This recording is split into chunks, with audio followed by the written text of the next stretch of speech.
இயேசு உங்க மேல அன்பும் அக்கறையாமா இருக்கும்போது எதுக்கு நீ கவலைப்படணும்?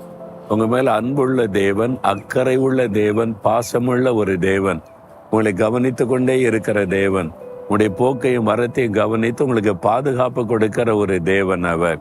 பிறகு எதுக்கு நீங்க பயப்படணும்? ஆண்டவர் வாக்கு கொடுக்கிறார் பாருங்களேன். நீதிமொழிகள் 3ஆம் அதிகாரம் 26வது வசனம். கர்த்தர் உன் நம்பிக்கையாயிருந்து உன் கால் சிக்கிக் கொள்ளாதபடி காப்பார். கர்த்தர் உன்னை காப்பார், உன் கால் சிக்கிக் கொள்ளாதபடி.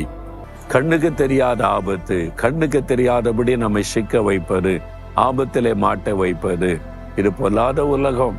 நம்மளை எங்கேயாவது கண்ணில் அகப்படுத்தோன்னு சுத்தி திரிகிற ஒரு கூட்ட மக்கள் இருக்கிறாங்க.